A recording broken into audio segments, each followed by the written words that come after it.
Hello and welcome to episode 470 of the Mark and Me podcast. As always, I'm your host Mark. Now joining me on today's episode is the singer Amy Walpole from the amazing band Witch Fever. I was lucky enough to discover Witch Fever when they supported Biffy Clyro last year, and I was instantly blown away. And the good news, as you're listening to this, they've just released a brand new album 2 days ago, and I urge you all to go and check it out. It's absolutely awesome. Go and buy it and then get yourself a ticket to any of their upcoming shows. You won't be let down, and they're just absolutely phenomenal. And that interview will be coming up in just a couple of minutes' time. But on each and every episode of Mark and Me, I'll always use the intro just to quickly touch base and talk about my last episode. I was joined by Harley Quinn Smith. We got to talk all about her band Cinnamon. We got to talk about her acting career and so much more. Thank you to Harley for sharing the episode. Thanks to all the listeners that jumped on board and shared the episode too. I saw loads of new faces crop up on my socials saying how much they enjoyed the episode. So thanks again for all the support and all the love. But today it's all about an incredible band that needs to be on your radar, Witch Fever. So here's me and Amy talking all things Witch Fever.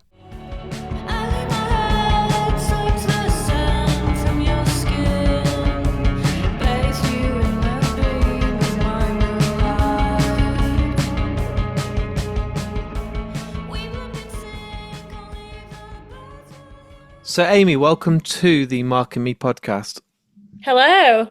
It's great to have you. Some people have been on 1, 2, even 3 times, but this is your first time today on Mark and Me. So I do want to say a massive thank you for coming on. That's all right. Thanks so much for having me. It's good. And what I like to do with all guests that come on, it doesn't matter if you're an actor, a singer, a songwriter, is I always like to ask the first question about basically going down memory lane. And for yourself, what was that first album that you may have saved up with your pocket money or was given to you, but that first one that you remember? It could be embarrassing, it could be a classic, but the first one you actually bought with your own money. I think it was Evanescence. Oh, that's a classic. See, that's good. I can't remember what the album's called, but it was, the one where it's just Amy Lee's face and it's like Yeah. got a blue tint over it. Yeah. It might be self-titled. I can't remember. But yeah, I'm pretty sure it was Evanescence. And around the same time, I was also really into McFly and Busted as well. Evanescence was called Fallen and it was Oh, 2003. crazy. So long ago. But everyone kind of bought it just for Bring Me to Life or Going Under, didn't they? Like they bought that's the one song that came out and everyone's like, I need the Yeah. album now. Yeah. But that's not embarrassing, that's quite a cool one. No, yeah. It's pretty good, yeah. So I think you said that, and then on the complete flip side was, did you say McFly? Oh yeah. Nice. A Yep, lot of I people come on this love podcast and give a lot of love to McFly. McFly. Yeah.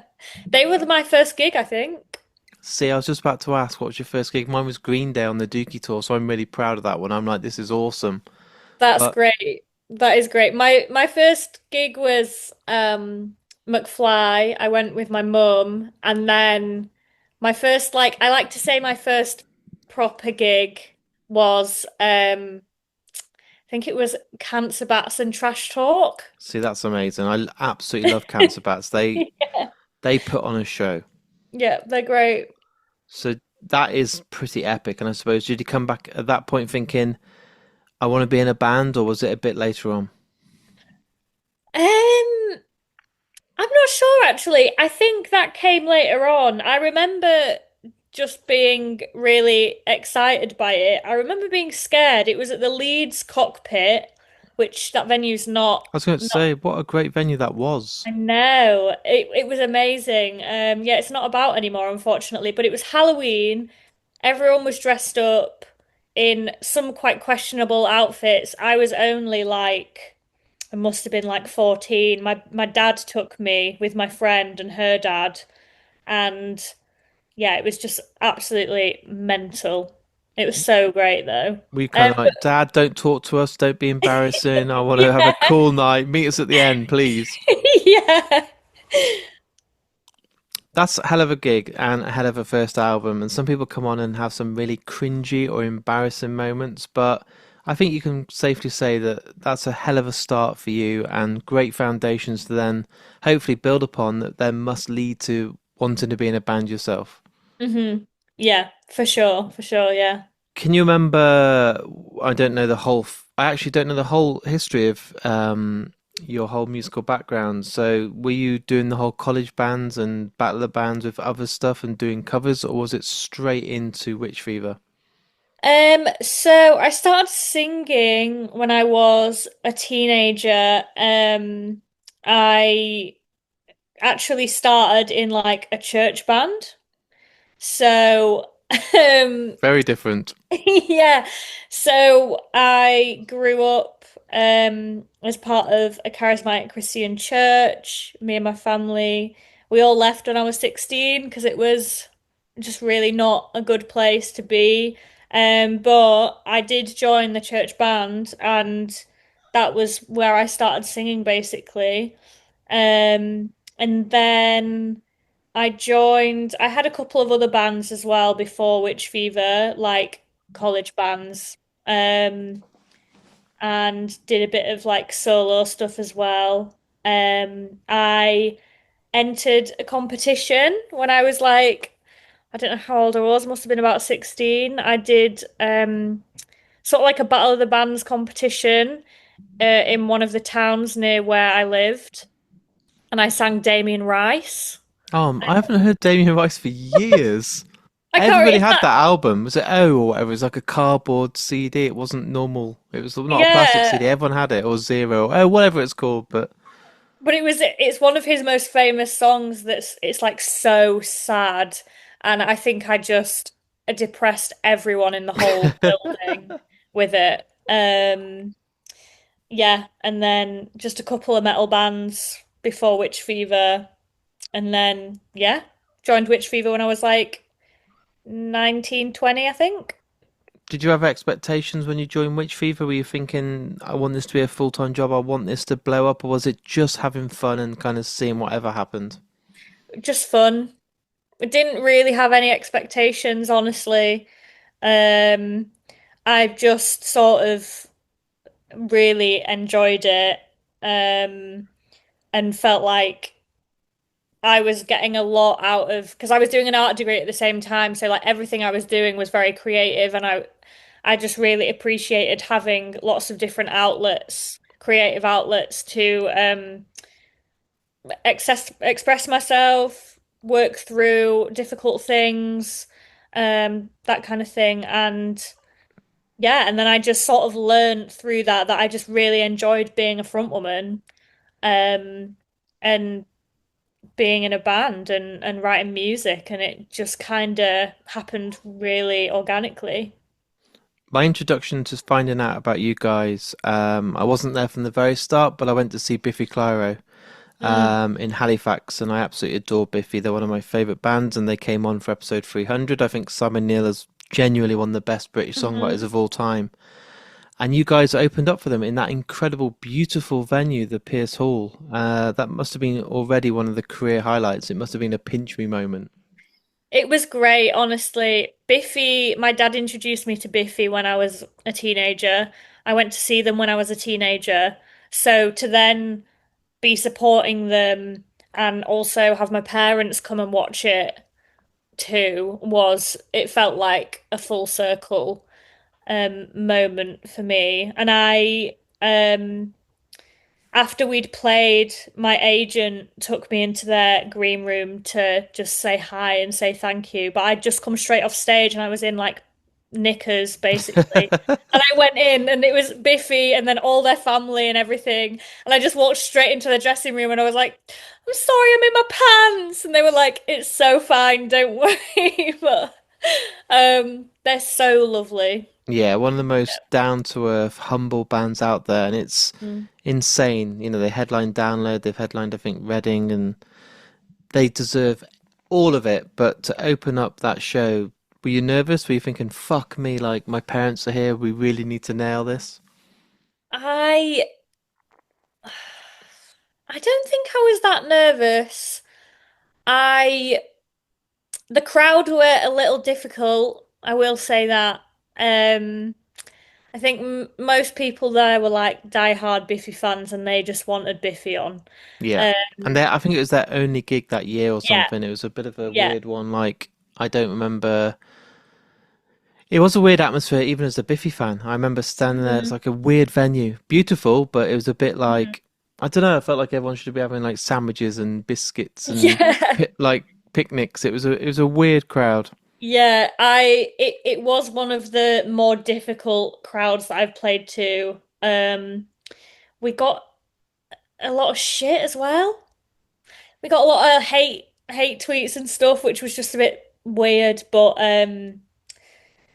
it was it was great. I think the Peace Hall is so beautiful, but I think that people don't know what to do with themselves because it's so different from a normal venue. Yeah, So like Smashing Pumpkins and I think it might be Korn or Deftones played there in the summer. Deftones did, That yeah. was it, yeah. And I just, I don't know, I love the place and I'm looking forward to future gigs there, but it was just a bit weird. It was a bit It is like, it's weird. such a mixed crowd, and I was kind of like, I can't imagine Deftones here. No, it is weird, but honestly though, the staff were amazing. Like everyone that works there was so amazing. We had such a great time. It was one of those ones where it was like tricky to like win the crowd over and try and get everyone like more involved in what we were doing.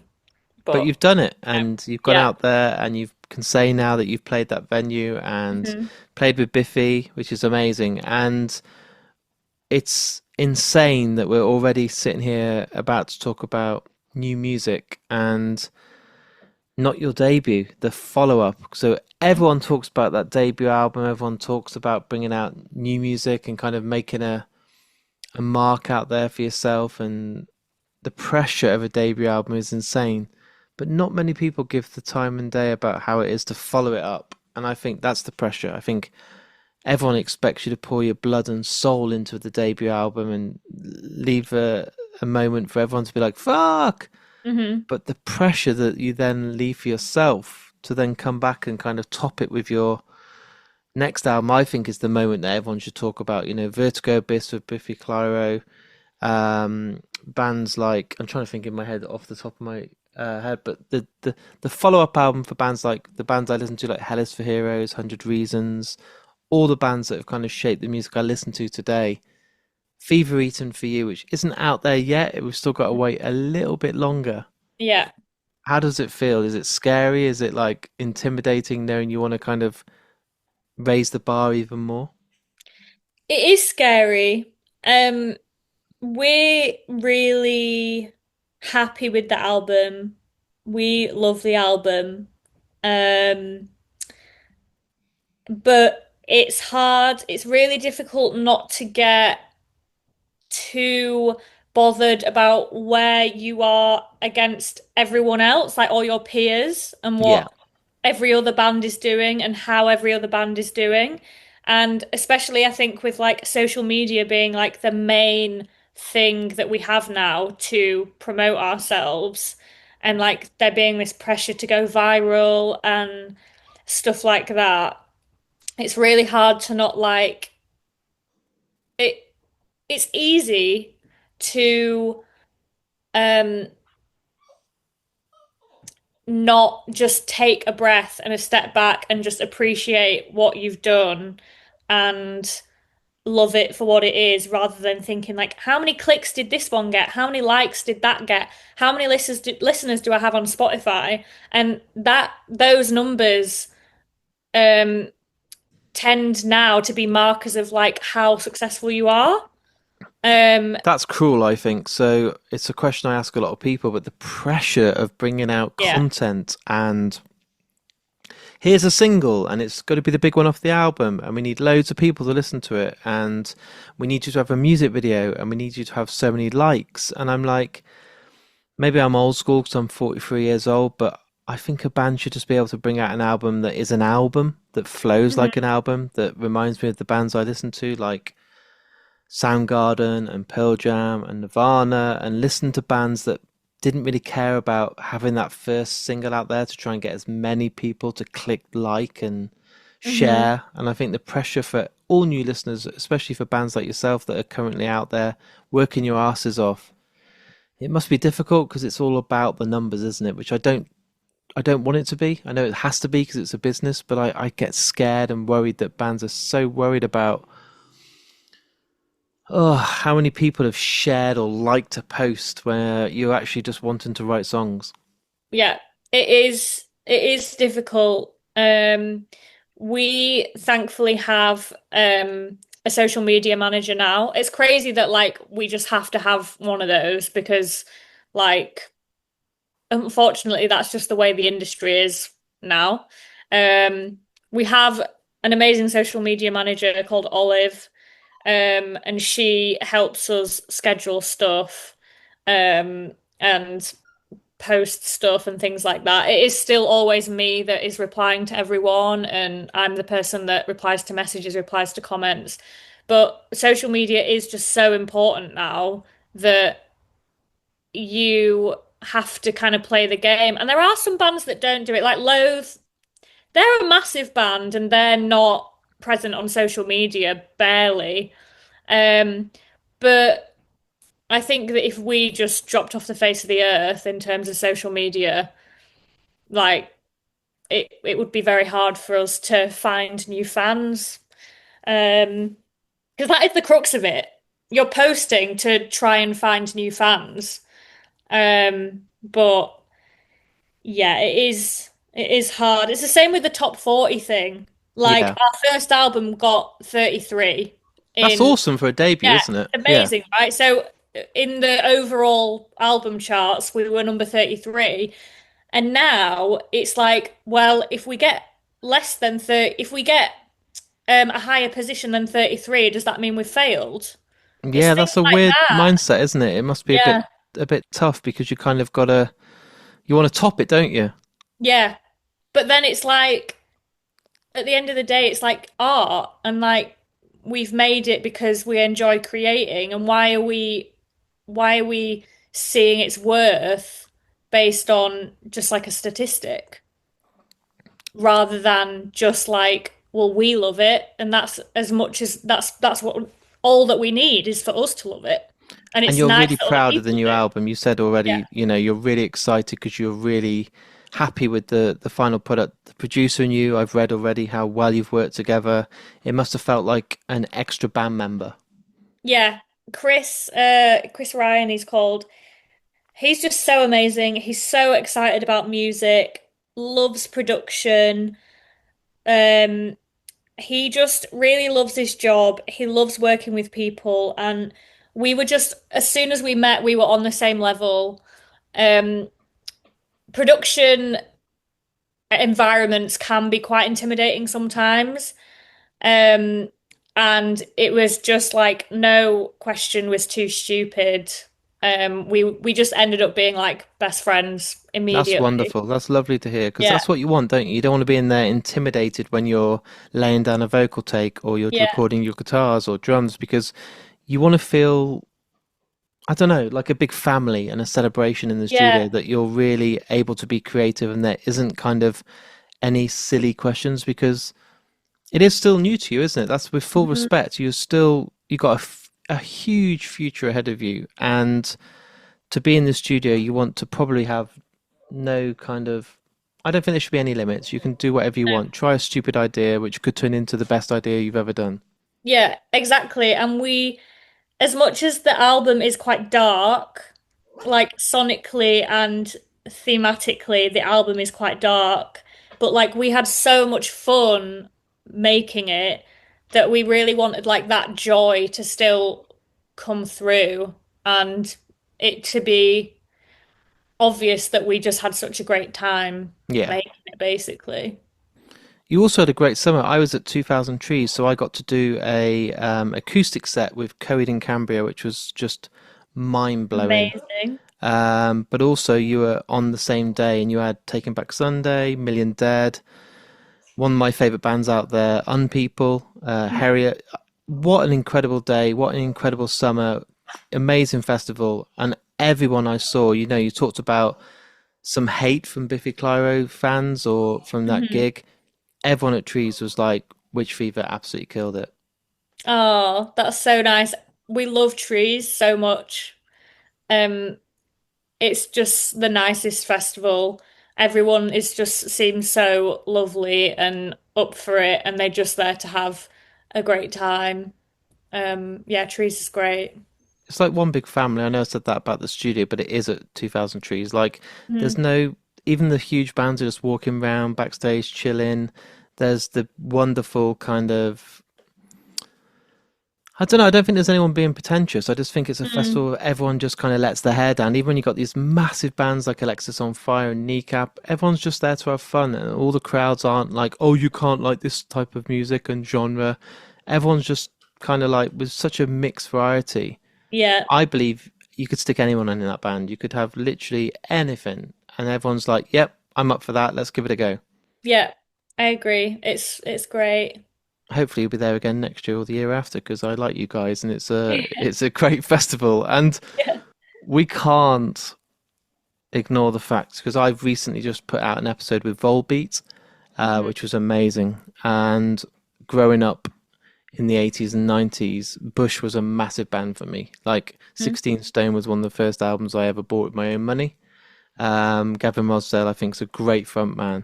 Mhm. And to see Volbeat, Bush, and Witch Fever, it must be fucking, it's like pinch me. Like, this is unreal. It's so weird.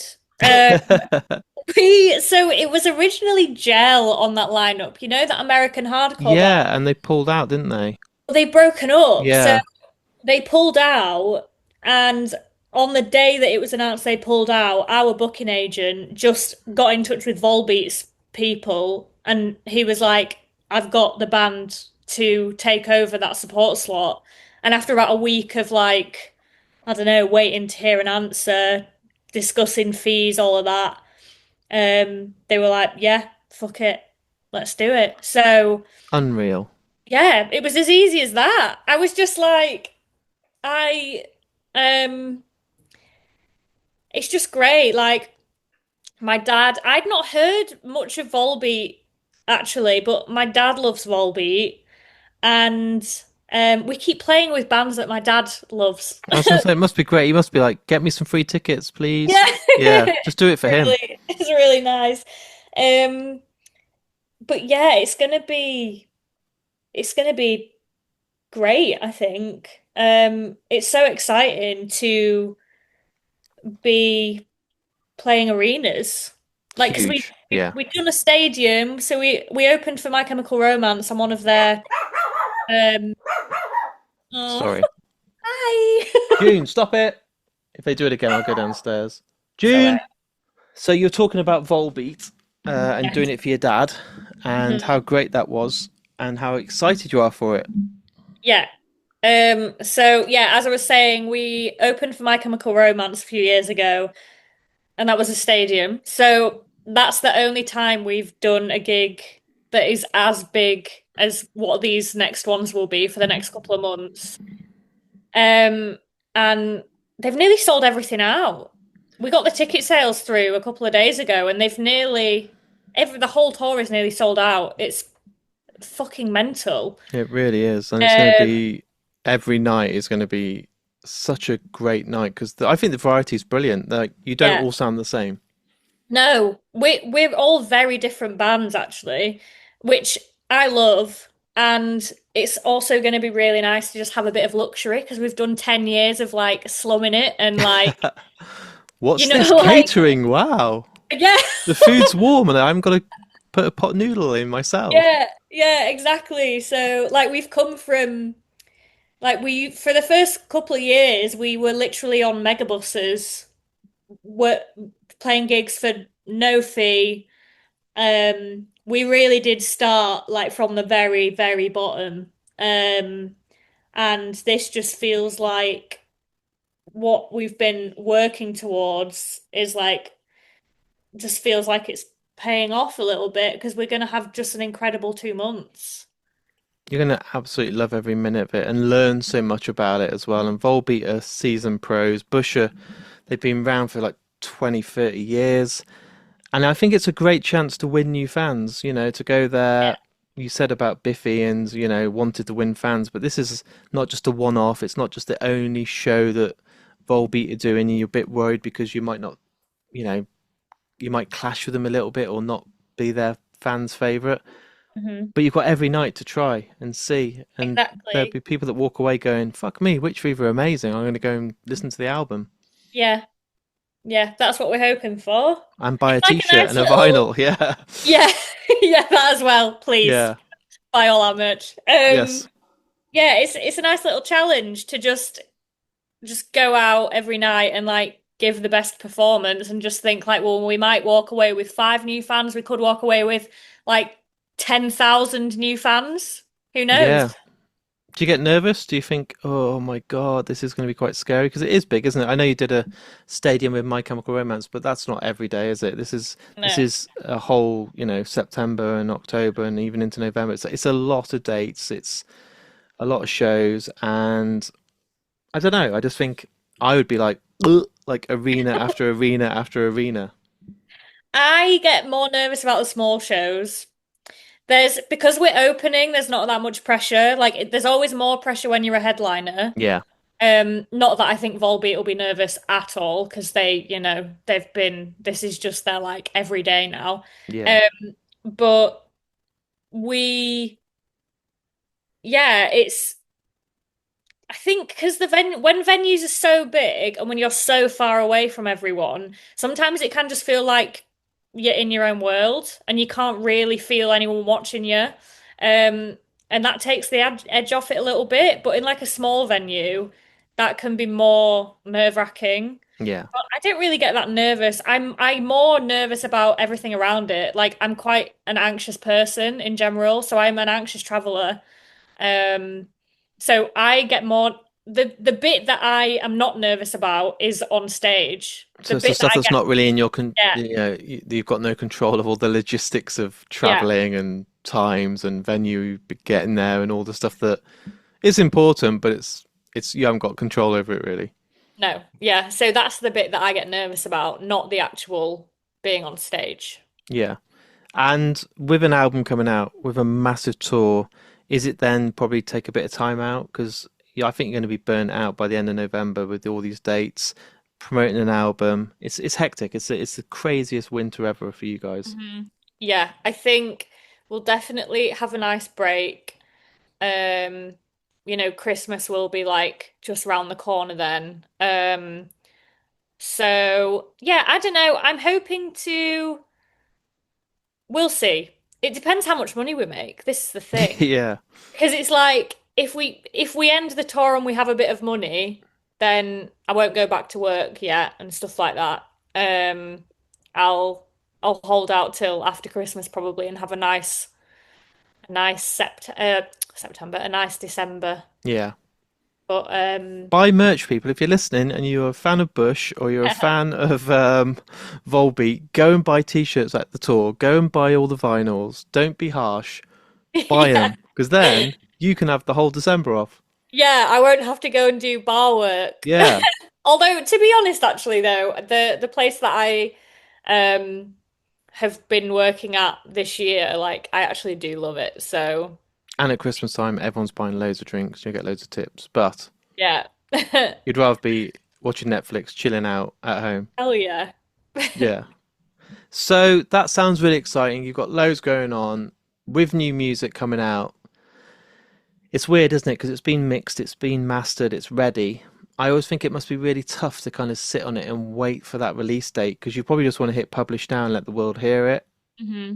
Do you get that anxiety of, I hope people like it? Do you sit and read all the comments on Instagram and Facebook? You must do if you're managing your own Instagram, but do you take much notice or are you able to kind of switch off and think, well, that album was ours, now it's everyone's, and even though someone's going to slag it off, you're always going to get someone who's not happy.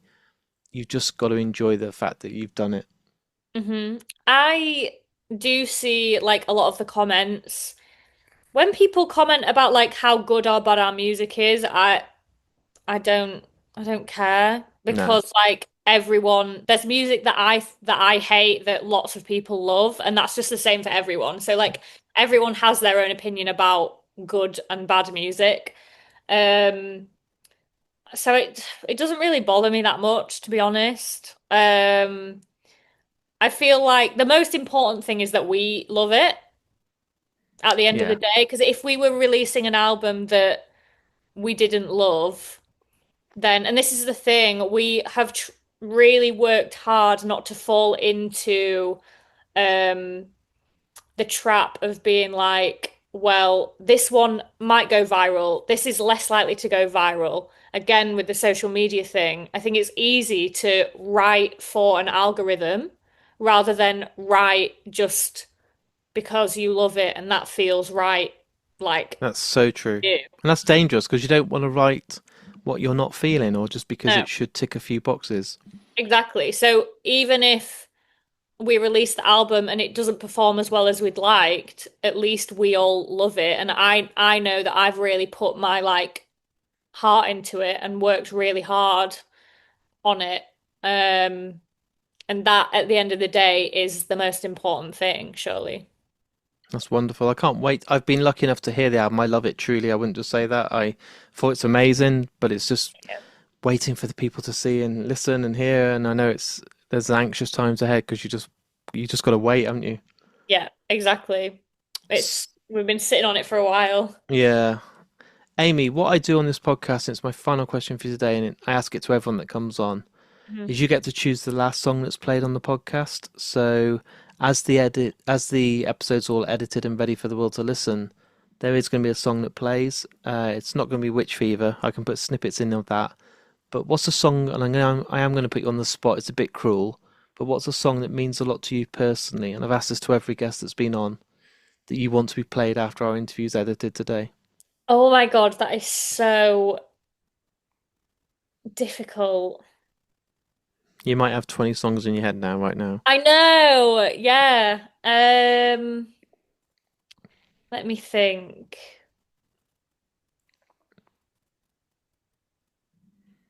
Oh my gosh, this is so hard. You know what I'm gonna go with? I'm gonna go with A Piano's Become the Teeth song. Good. Whatever you want. No one's chosen that before, so that's good. It's quite brutal song, but it's Piano's Become the Teeth are like one of my all-time favorite bands, and they've got a song called Sunsetting, which is on one of their older albums, and it's so brutal, but it's so beautiful, and yeah, I just love it so much. Perfect. I've never All had night. anyone choose them, so this is good because some people come on and choose huge artists like Nirvana and stuff that have meant a lot to them or songs they'd have at a funeral, but that's a very fucking heavy outro for us. Yeah. Amy, thanks for coming on today. It's been an absolute pleasure. I will promote the hell out of you. I'll tag you guys in. I'll tell the world to go and see you, and if there are any tickets left, and support you and buy the album. But I just want to say how much I appreciate you coming on the podcast. Thank you. Thanks so much for having me. No, It's it's been an absolute great. pleasure.